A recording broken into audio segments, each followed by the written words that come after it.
cable cast on for the Aquinnah Cowl.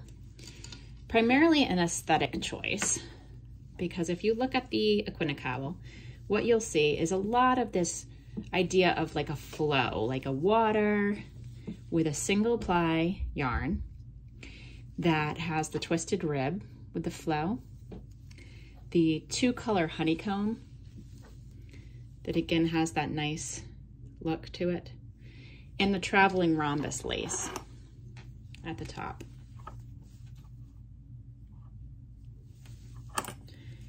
Even the slipped stitch section in the middle has that nice transition look to it when you alternate, especially when you alternate this very slightly variegated yarn with a tonal yarn that's low contrast. It all has that kinetic movement to it. So I chose the cable cast on because when you look along this bottom edge, you see this nice 2-strand flow that fits in. Additionally, from a fabric characteristic perspective, it is both sturdy and will hold the bottom of your cowl shape well, which is why you don't have to size up on needles, and I'll tell you, or size down on needles, and I will tell you more about that in a moment.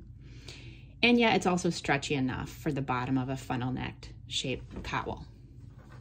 So for the needles, I use the same size needles, whatever you choose, for your entire cowl.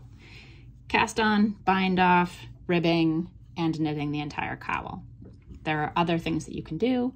You can size down your needle part way if you don't want to have it too loose at the top and so on, but for the most part, you can pick one needle size for this pattern as long as your gauge is within a range, and you can use that for the entire piece. We also know that with the cable cast on, unlike the long tail cast on, you do not need to try to figure out how much yarn you're going to need. And that's especially nice for this pattern because many people knit right until the last couple of grams if they're using Malabrigo Mecca, which is the recommended yarn for this pattern. So instead of having to figure out a long tail, you really only need to leave 4 to 6 inches so that you have enough to weave in, but you don't need a long tail. Like many cast-ons, you start with a slip knot, so make your loop, bring your yarn through that loop and onto the needle. You don't want your slip knot to be too tight, you don't want it to be too loose, but not too loose or too tight, just right, just so it can move up and down. And while there are a few ways to start the cable cast on, one way that's quite easy is to start it like the knitted cast on. So take your working yarn in the back, whichever hand you hold it with, right or left is fine, and you're going to knit into that first stitch, just like a knitted cast on or just like a knit stitch. You're going to pull it through with enough slack so that you can comfortably get it up on the needle, but you're also going to need to give it just a little twist so that the stitch is correctly oriented. So we're going to put, either way, you can put this behind, the right needle behind, or the left needle in front. But the way you're going to put it in is to give it just that little twist up on the needle. And for this particular design, I don't recommend tugging it and pulling it too tight. You can tug it a little if you'd like, but really that stitch, that new stitch for the cast on, can just comfortably sit up on that needle and even maybe be a little looser than you're used to. For your next stitch, you're going to take your right hand needle between the first 2 stitches.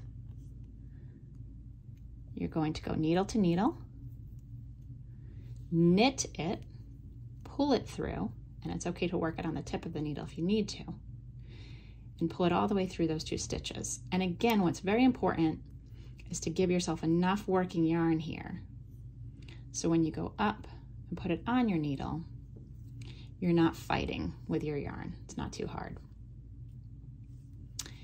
And as you go, you're going to continue between the 2, around as if you're knitting, pull it back through, pull out enough slack, and that little twist up onto your needle. Now, if you find you're making very loose cast on stitches, you can give it a little tug, but don't tug it too much, because as you'll see on the bottom, this single ply yarn especially, you want it to have enough stretch You want it to be secure and you want it to look nice. So just keep an eye. You're going through as if to knit with your working yarn, pulling between those last 2 stitches, that little twist, and up on the needle. And then if you want, just a little bit of tightening it up. And you can already see we're starting to get that nice appearance. I'll circle back at the end for what to do once you've cast on all your stitches.